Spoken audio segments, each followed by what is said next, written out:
Bom, galera, a última aula de Sociologia desse quarto bimestre. Na aula passada a gente trabalhou um pouco sobre as razões da violência, né, os tipos de violência, e hoje nós iremos dar continuidade falando um pouco, né, das diferentes formas de violência, trazendo aqui a questão da violência doméstica, sexual e também na escola, né, já que é o nosso local aí, né, ou o nosso não local em função dessa situação toda que nós estamos vivenciando, tá bom?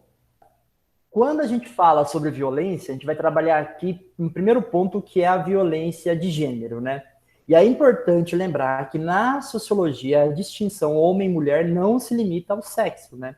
O gênero masculino ou feminino não é determinado apenas pelas características genéticas ou biológicas, mas pela identidade, vinculada às construções sociais do indivíduo, né? Então, por exemplo, eu nasci ali com sexo masculino e a minha construção, a minha identidade, né, me coloca também como homem, né?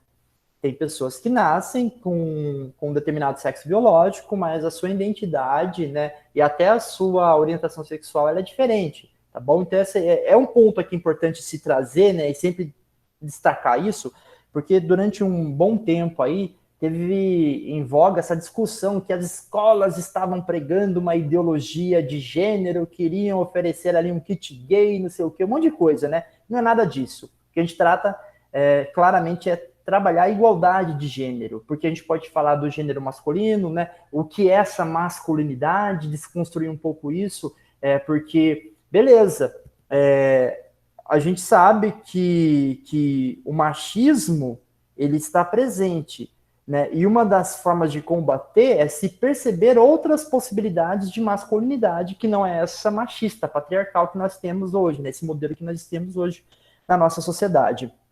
E também, quando a gente discute sobre toda a desigualdade salarial, quando a gente discute sobre a violência contra a mulher, também discutir a questão de gênero.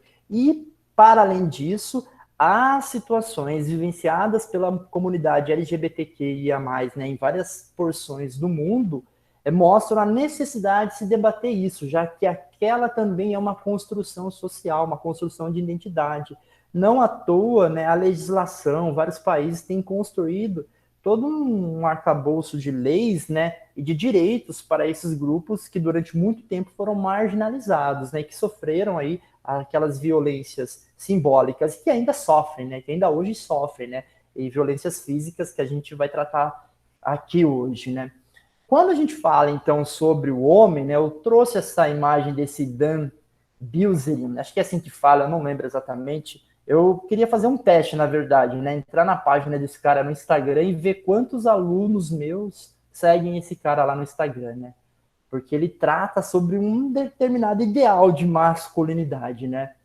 A gente sabe que esse padrão de masculinidade do homem, né, traz um poder social durante vários anos. Então, o homem ele era o chefe da tribo, ele era o patriarca ali, ele era, enfim, né, seria aí o papel principal de uma determinada comunidade, sociedade, né? E essas heranças a gente vai verificando, né, como elas vão ainda se perpetuando ao longo aí de vários anos, já que se a gente pegar cargos políticos, maioria homens, brancos, dá uma olhada, candidata a prefeito de Campinas, galera, 2 homens brancos, né, que foram para o segundo turno, né? O Brasil só teve uma mulher presidente até hoje, né? E sofreu várias formas aí de desrespeito e discriminação. A própria representação na Câmara de Vereadores de Campinas. Tinha uma mulher até o mandato que vai vencer agora, né? E a partir de 2020 terão 4 mulheres, mas um universo de mais de 30 vereadores. Então a gente consegue perceber ainda, né, essa perpetuação das construções, né, de sociedades patriarcais. Isso é muito claro. E essa representação da masculinidade, né, galera, e esse Dan aí representa isso, vai dizer, e aí é uma questão do senso comum, né, essa representação de masculinidade vai falar o seguinte, os homens são mais racionais e menos emotivos. Galera, eu ouvi isso recentemente, tá bom? Isso ainda é muito presente. O homem tem que ter a virilidade, né, a força, a destreza física. O homem ele tem que ser agressivo, ele tem que ser ambicioso, ele tem que ter a questão da competitividade, né? Então, essa representação da masculinidade ela é vendida, ainda hoje, né? Ela é vendida, tá bom? Isso acaba sendo muito presente. E esses padrões de comportamento geraram, né, estereótipos que se tornaram referências e modelos dominantes em nossa sociedade, formando uma concepção, né, de masculinidade idealizada. Eu tenho todos esses homens que abraçam essas ideias, né, e que veem nessas representações dessa masculinidade como algo de fato verdadeiro e correspondendo à sua natureza. Isso acaba ainda a dar continuidade, né, à violência contra a mulher.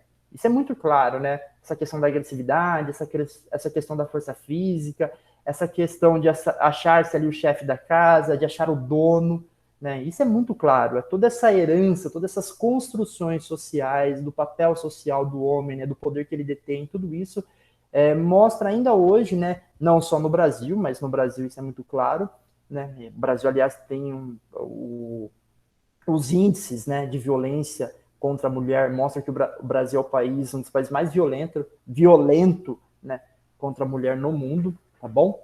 Quando a gente fala de violência de gênero, né, eu trouxe aqui algumas chamadas, né, e alguns dados para a gente poder trabalhar um pouco sobre isso. Eu vou começar com esse gráfico que está aqui do lado, né, sobre lesão corporal e violência doméstica, né? Casos de lesão corporal por violência doméstica. E isso aqui no estado de São Paulo. Desde 2016 até 2019, a gente consegue ver claramente um aumento desses casos de violência doméstica no estado de São Paulo. E o número de casos por violência, né, doméstica em São Paulo, por ano fechado até 2018, mostravam só crescimento. Claro, né, as denúncias aumentaram, mas a gente sabe que ainda tem muita subnotificação, né? Mulheres que têm medo de denunciar violência sofrida ali no ambiente doméstico. No período de pandemia, os casos de violência doméstica aumentaram assim 50% no Rio de Janeiro, mas no Brasil como um todo aumentou assim de forma gritante, né? A pessoa está presa, confinada, né? Ou estava ali com o seu próprio agressor. E a gente sabe que no Brasil, segundo o Anuário de Segurança Pública, a taxa de estupro vai dizer que a cada 8 minutos uma mulher é estuprada, né? Ou alguém é estuprado no Brasil, tá bom? Então a gente acaba verificando essa violência muito clara no Brasil. O IPEA, o Instituto de Pesquisas Econômicas Aplicadas, ele mostrou que entre 2008 e 2018, a gente acaba verificando o quê? 4,5 mil mulheres assassinadas em 2018, uma taxa de 4,3 por 100 mil mulheres, 68% dessas vítimas eram mulheres negras, uma mulher assassinada a cada 2 horas no nosso país, né? Então, aí eu vou verificar um outro componente dentro desse dado aqui. Os homicídios de mulheres negras aumentaram 12,4%, enquanto de homicídios de mulheres não negras, né, reduziram 11,7%. Então, aumentou a violência contra as mulheres? Aumentou, sobretudo com as mulheres negras. Então, isso traz um dado muito preocupante ainda hoje no nosso contexto, né? E esse dado aqui, galera, é um dado a gente chama de dado primário, né, já que é tirado do próprio órgão que pesquisa esses dados, né, não é uma representação de uma notícia como eu trouxe aqui nos outros exemplos de reportagem. Quem que levantou a mão? Pode Professor, falar. não é tipo assim, o senhor está falando de uma forma geral, mas a gente pode pegar casos aqui de Campinas. Quantas mulheres foram mortas ano passado, ou até tipo esse ano? Quantas notícias a gente vê de mulheres sendo mortas por seu parceiro ou por um namoro mal compreendido, né? Tipo, né, que o namorado não aceite. Quanto ainda a gente vai ver isso? E quanto a gente vai olhar e pensar, tipo, que de certa forma a gente olha isso como uma coisa normal. Isso não é normal. Não é normal a quantidade de mulheres sendo mortas, sendo estupradas, sendo violentadas, sendo abusadas. Isso não é normal. Perfeito, Letícia. E é justamente por isso que eu fiz uma introdução para que a gente possa falar sobre violência de gênero, a gente tem que entender quem o pratica. E quem pratica são os homens, que tem essa representação de uma masculinidade, né? Então essa representação da masculinidade, essa construção dessa sociedade machista patriarcal, é que faz com que a gente chegue a esses dados alarmantes na nossa atual realidade brasileira, né? E como a Letícia bem lembrou, tem muita coisa subnotificada, né? E esse ano ainda, galera, nossa, os números foram super altos em função da própria pandemia. Então essa violência de gênero é muito gritante no Brasil. E quando a gente pega um determinado grupo da população, que é a mulher negra, aí a gente vai ver também como a situação é muito mais embaixo, como a violência também é mais complexa, porque tem esse componente racial também. Tranquilo, galera? Então, esse é um dado do IPEA. Eu tirei lá do infográfico. A gente sabe que, em função dessa crescente, de toda essa situação, foi aprovada a lei do feminicídio no ano de 2015, né? Muita gente ainda não compreende, né, o que é o feminicídio. O senso comum fala assim, né?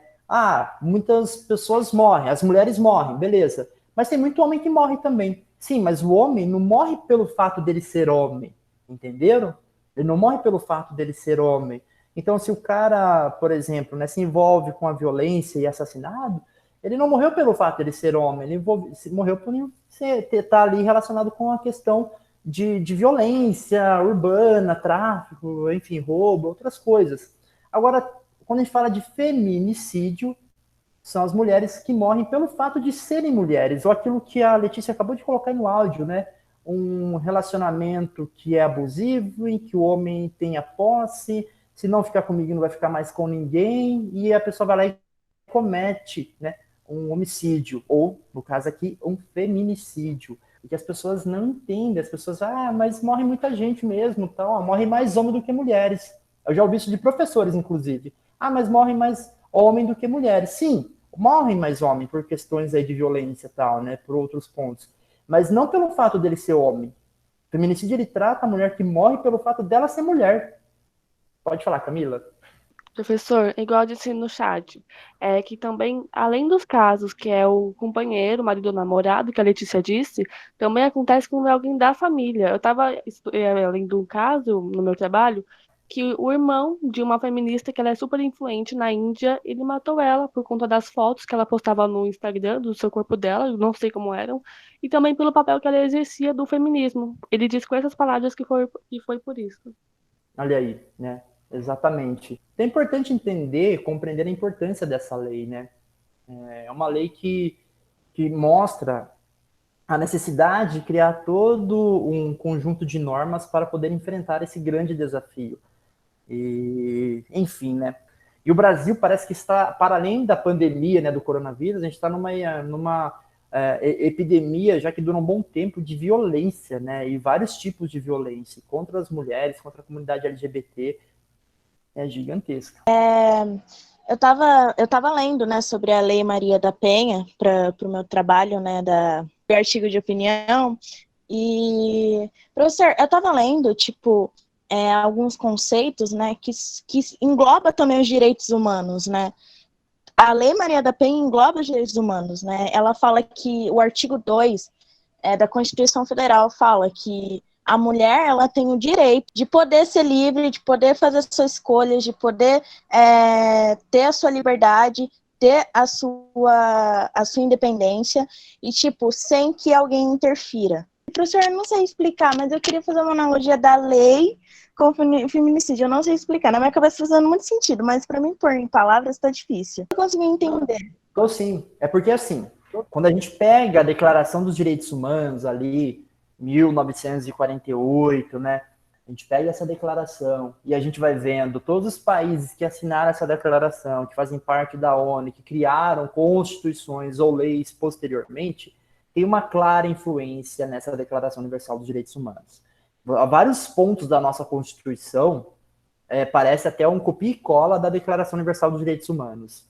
Várias leis que foram criadas posteriormente, como é o caso da Lei Maria da Penha, em 2006, tem influência diretamente, né? Por quê? Porque a Declaração Universal dos Direitos Humanos, né? Direitos humanos, galera, tem a ver com essa questão de combater a violência, tem a ver de trabalhar essa igualdade de gênero. E quando a gente fala de igualdade de gênero, para a mulher todos os mesmos direitos, né, que os homens têm, já que ali a gente está trabalhando essa questão da igualdade.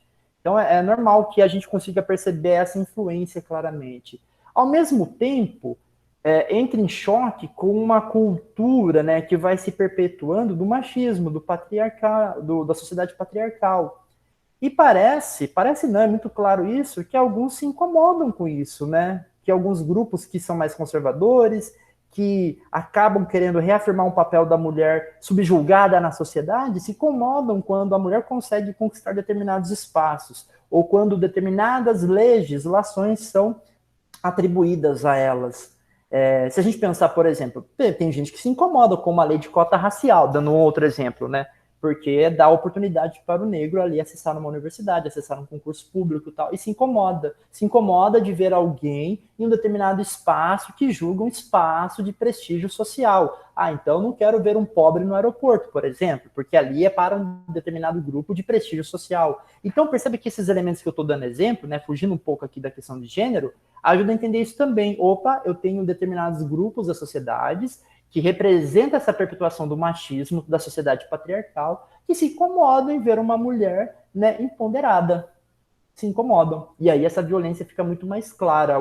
Acabou de dar o exemplo aí de um primo, né, de um irmão, perdão, a Camila acabou de dar um exemplo, que se incomodou com a ação ali da irmã. Próprias ativistas, né, a Malala lá, grupos, não, a mulher tem que ter esse papel na sociedade, imagina, ela não pode estudar, ela não pode isso. Então a gente consegue ver em determinados graus isso presente na sociedade. Acho que deu para ajudar nessa linha de raciocínio, né, Letícia? Sim, professor, é que se a gente parar para pensar também, faz 50 anos, eu não sei, eu não estou calculando, mas faz 30 anos que quando tinha aquela coisa de que se o homem encontrasse a mulher traindo com outro cara, podia bater, que não sei o que, podia espancar, e aí no fim não acontecia nada, entendeu? Isso é uma coisa muito recente ainda, e a gente está nesse processo de evolução, só que parece que não vai para frente. Parece que a gente está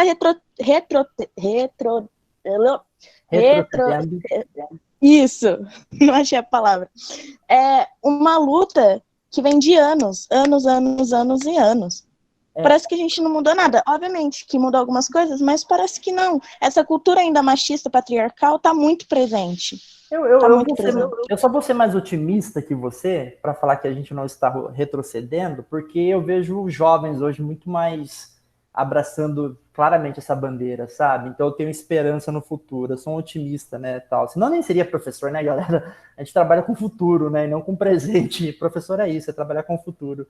Então a gente acaba vendo essa possibilidade, né, de uma outra construção de sociedade. Agora, claro, isso não dá para negar, como você bem lembrou aí, que os obstáculos são enormes. E aí dá essa impressão de retrocessos, né? Mas leis como o feminicídio, como a lei Maria da Penha, né, como essa maior a conquista da mulher em determinados espaços, né? A gente está vendo agora nessa eleição várias mulheres que foram eleitas vereadoras, tá? Então prefeitas.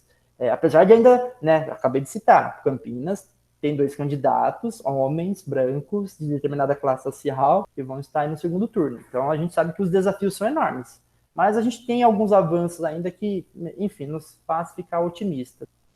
Eu trouxe aqui, já que é uma continuação também da aula passada, está ali no artigo 7 da Lei Maria da Penha, né, são as formas de violência doméstica e familiar contra a mulher, entre outras. A violência física, né, que é a própria agressão, isso é muito presente, né, infelizmente, mulheres são agredidas, mortas. A violência psicológica, que é aquela violência, né, diária que vai sofrendo, a questão do peso, a questão da aparência. Então tem toda a violência psicológica diária que as mulheres sofrem, a violência sexual, e a violência sexual não é só a questão de um estupro de um desconhecido, né? Também a violência sexual, às vezes de alguém da família, às vezes do próprio parceiro, isso é muito presente, infelizmente. A violência patrimonial, né? E a gente vê muito claramente isso, né? Sobre essa questão do homem achar que é o chefe de tudo, é o dono de tudo. A violência moral, a gente pode pegar como exemplo a exposição de ex-companheiras na internet, por exemplo. Então, a gente vê, tem vários tipos de violência, né? Quando a gente pega a ironia, o tratamento dessa maneira, é aquela violência psicológica, né, Camila, que você comentava, né? Essa violência moral também, tá bom? Sim. Então, no Brasil, né, essa reportagem eu peguei no Brasil de fato, de 10 de outubro, uma mulher é morta a cada 9 horas durante a pandemia, né, nesse ano. E, além disso, e chamando atenção para aquilo que a Letícia já falou, o monitoramento mostra que há subnotificação e ausência de dados sobre raça, orientação sexual e identidade de gênero. Olha só, né? Então, a gente tem um dado que já é alarmante, mas a gente sabe que nem é o dado verdadeiro, porque o dado ainda, a situação é muito mais embaixo. O Atlas da Violência, né, do IPEA, galera, o Instituto de Pesquisas Econômicas Aplicadas, mostra também a questão da homofobia e transfobia no Brasil. Se a gente pegar de 2017 para 2018, a violência psicológica, né, tabulada aí pelo IPEA, aumentou 7,4%. A violência física, 10,9%, quase 11%. Houve um aumento. A tortura, né, que é a violência física, mas é aquele tratamento que a pessoa pode receber em um determinado local ou em casa, ela diminuiu, né? Ela diminuiu. E outros tipos de violência, né? E a gente pode elencar várias dentro desses grupos aqui que a gente colocou, ela representou um aumento de 76,8%, né? Um total aí de aumento de quase 20% da violência contra a comunidade, né, LGBTQI+, tá bom? A Letícia está me chamando uma atenção importante aqui, né, que eu falei da violência de gênero contra a mulher, e aí tem um caso da Mariana Ferrer. Isso, obrigado. Aquilo ali é outro exemplo, né? O próprio julgamento dela, ela sofreu uma violência física, uma violência sexual, e durante o julgamento no tribunal ela sofreu uma violência psicológica e uma violência moral, por parte, inclusive, de promotores ali e com a condescendência de juízes ali, né? Enfim, isso aí foi público, todos vocês viram, né? Falando, eu fico refletindo. Olha como que ela tá tendo que lutar. Lutar para algo que aconteceu que seria o mínimo que ela merecia, que é a justiça. Essa eu acho que é não é nem a segunda audiência, eu não sei. O tanto que o processo que está sendo para ela ter o mínimo que ela merece. Enfim, é ridículo isso, é ridículo. Dá uma dimensão dessa situação toda, né, da violência contra a mulher. Né? Vai ter mais desdobramento, porque até a Alta Corte do Brasil chamou atenção sobre isso, né? Galera, uma questão aqui importante de se destacar com vocês é que o Superior Tribunal Federal permite a criminalização da homofobia e da transfobia, né? E pela decisão do tribunal, as declarações homofóbicas são enquadradas de crime, né, de racismo. E a pena é prevista de 1 a 3 anos, podendo chegar a 5 anos em casos mais graves. É importante entender essa questão, né, porque infelizmente ainda há uma cultura da homofobia, né, de brincadeiras, e que é legal já ir se policiando, compreender a mudança dos nossos tempos, né. Eu já tive professores de cursinho que faziam piadas homofóbicas, né, sabe? Então isso era muito comum. O Congresso está criando uma legislação para ter uma lei específica, né, mas está em tramitação no Congresso, já que é o legislativo que criam as leis, né? Mas o STF já criou uma normativa para igualar como racismo. Então, homofobia no Brasil é crime, tal como o racismo. Quando a gente pensa em violência de gênero, a transfobia no Brasil, galera, coloca o Brasil, segundo esses dados que foram analisados, né, os registros de 2008 até 2016, como o país mais violento para a comunidade trans. Olha isso, né? Olha esse ranking vergonhoso que o Brasil ocupa. Gente, continuando, violência e racismo. E aí eu trouxe um dado geral também, né? Aqui do IPEA, né? Do Instituto de Pesquisas Econômicas Aplicada. Só retomando aqui, a gente falou sobre a violência contra as mulheres e eu chamei a atenção que 68% das vítimas eram negras, né? E que o homicídio de mulheres negras aumentaram no Brasil 12,4%, enquanto a das mulheres não negras reduziram 11,7%. Então, isso aqui já mostra essa questão de violência e racismo muito claramente. Quando a gente vai verificar o dado geral, né, de igualdade racial, 75,7% das vítimas de homicídio eram negras. O homicídio entre 2008 e 2018 de negros aumentou 11,5%, e não negros diminuiu 12,9%, galera. Quando a população negra fala de genocídio negro, é justamente por essa questão. Olha como que tá esses índices. Os índices de violência no Brasil, de homicídio, né, sobretudo, diminuíram, mas não para a população negra. Então percebam como essa questão é gritante, né? E para cada não negro vítima de homicídio, morreram 4,7 no Ceará, 5,1 no Sergipe, 8,9 na Paraíba, 17 no Alagoas. Então, para cada não negro assassinado, 2,7 são vítimas de homicídio. Não, eu ia falar isso que eu ditei, que no Brasil não existe racismo. Frase proferida pelo nosso vice-presidente, né? Hamilton Mourão. E, galera, então aqui a gente consegue ver claramente isso. Quando a gente fala de racismo, tem um tipo de racismo, tem um nome mais conceitual. A gente fala de Racismo estrutural? Perfeito. Mostra esse racismo estrutural. É isso que a gente está tratando aqui, né? E aí a gente vai verificar o assassinato lá do João Alberto Silveira de Freitas, né, por segurança de uma rede de supermercado.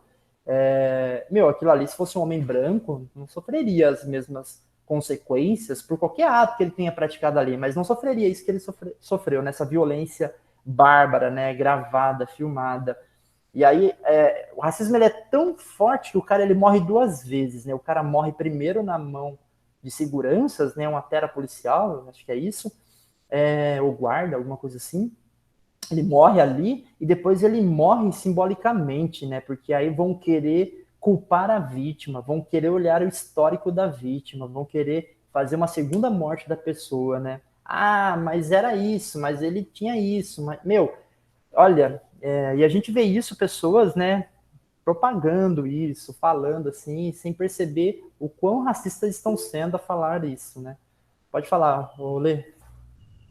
Professor, ontem na aula do curso, a gente estava comentando sobre esse caso, né? E aí uma moça, não citarei nomes, obviamente, ela pegou e falou que, mas ele tinha motivo para ser espancado, porque ele provocava o guarda, que não sei o que. Nossa, eu fiquei tão brava.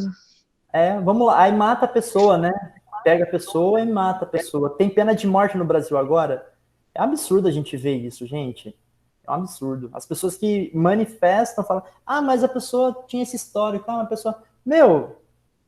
Não importa, não tem pena de morte no Brasil. Isso não está na legislação. E mesmo se tivesse pena de morte assim, o que a gente está virando? Vamos fazer linchamento, né? País fundamentalista religioso, fazer linchamento das pessoas e pendurar num poste, um guindaste, enforcado, sabe assim? Tá parecendo aquelas distopias, né? Que as pessoas são mortas e penduradas nos postes, nas ruas.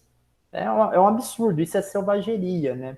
Isso deixa claramente aí esse racismo estrutural. Galera, mais uma vez, né? Aqui eu trouxe o dado macro do Brasil, né? Desse Atlas da violência. Então dá para ver o quanto isso atinge a população negra no nosso país. A gente está falando basicamente da violência, né? Então é importante trazer esses dados aqui para nós.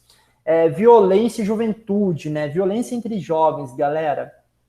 Mais de 30 mil jovens foram vítimas de homicídio no ano de 2018. 53,3% do total de vítimas. Ou seja, de todo mundo que morre aí por homicídio, metade são jovens. É muita gente, né? É aquela idade de risco, dos 15 até os 29 anos. É a idade de risco. Homicídio foi a principal causa de óbitos entre homens jovens, né? Então, entre 15 e 19 anos, galera, 55,6%. Então, foi a principal causa da morte de jovens ali de 15 a 19 anos. De 20 até 24 anos, 52,2%. Homicídio foi a principal causa, né? Morte externa. E de jovens de 25 até 29 anos, 43,7%, né? Então, 43,7% foram mortos, né? Entra dentro dessa taxa de homicídio também. A gente pode perceber, então, que, em média, metade aí dos jovens, né,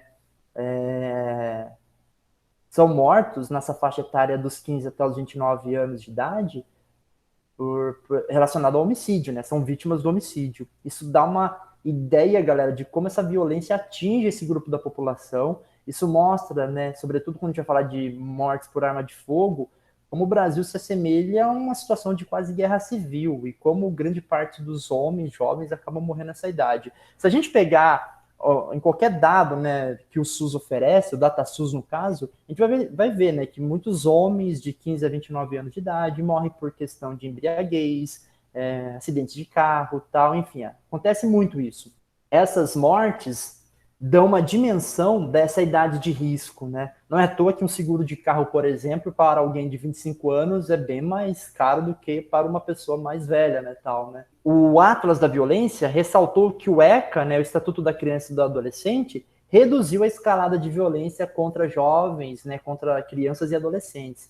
O crescimento médio anual pegando aí determinados períodos. Então, de 1980 até 1991, antes da criação do Estatuto, e depois da criação do Estatuto, né, de 1991 até 2018. Como vocês podem ver, essa escalada da violência diminuiu, né? De 0 a 9 anos era de 2,8, né? Passou a 1,2. Então, reduziu essa escalada da violência.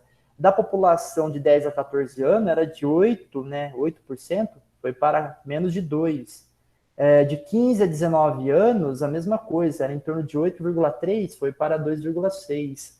E para a população até 19 anos de idade, né, em geral, reduziu de 7,8% para 3,1%. Então, criação de documentos, criação de leis, de direitos, né, e também deveres, tal, acabam ajudando também na criação de políticas públicas para que os jovens tenham aí, galera, ou sejam menos sujeitos a condições de violência. Deixa eu dar um exemplo. Quando você cria uma lei, galera, falando que todo jovem tem que estar na escola, que a família é responsável, que o Estado tem que criar condições, né? Então tem que ter ali uma comunidade local, tem que ter ali o conselho tutelar, tudo isso está numa legislação, está num documento, você acaba fazendo com que determinadas situações de violência vão diminuindo na vida de uma criança, de uma adolescente, né? Então isso é muito importante, porque são leis que se concretizam, né, na escola, no conselho tutelar, nesses tipos de políticas públicas que foram criados e que, óbvio, acabam fazendo com que um jovem seja menos, né, seja menos sujeito à ação de uma violência, né, ou da violência.